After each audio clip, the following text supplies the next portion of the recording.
अब मैं मरियम बानो फिरोज खान को दावत देती हूँ कि वो आए और अपनी तकरीर से हमारी महफिल की रौनक बढ़ा दे। मैं उन्हें शेर के साथ दावत देती हूँ।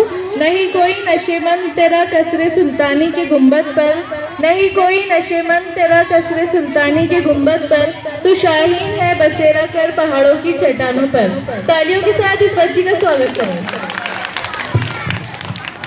आज की इस तकरीब की इज्जत माब सदर आली वकार काबिल एहतमाम मेहमान खुसूसी सदर मुदर्रिस तमाम की सलाहियत साथिज़ इकराम और मेरे अजीज साथियों, अस्सलामु अलैकुम। चमन अपना वतन अपना ज़मीं अपनी व आसमां अपना, चमन अपना वतन अपना ज़मीं व आसमां अपना, जहां में सबसे प्यारा है हिंदुस्तान अपना। मौजूद काबिल कदर सामईन, आज हम सब यहाँ यौम आज़ादी मनाने के लिए यकजा हुए हैं। आज़ादी से कबल हम अंग्रेजों की गुलामी की जंजीरों में जकड़े हुए थे।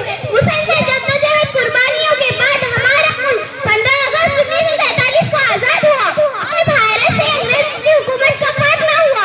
इसलिए हर साल 15 अगस्त को जश्नियों में आजादी बड़े जोशो खरोश से मनाते हैं।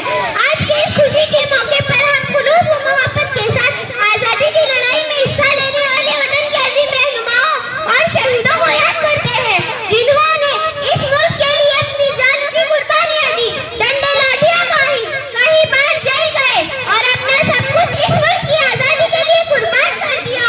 आजादी की लड़ाई में शुरुआती दौर के मतवालों में बंगाल की नवाब सिराजुद्दौला, शहीद आजम शेर, शेर मैसूर टीपू सुल्तान, शहीद मौलाना अहमदुल्लाह शाह जैसे बेशुमार रहनुमा शामिल थे। इनके बाद आजादी हिंद की तारीख का निहायत ही इंकलाब मुआज़बात है। इसी तरह से आजादी की तहरीक को शहीद अशफाकुल्लाह खान, भगत सिंह, महात्मा गांधी, मौलाना अबुल कलाम आजाद वगैरह ने आगे बढ़ा।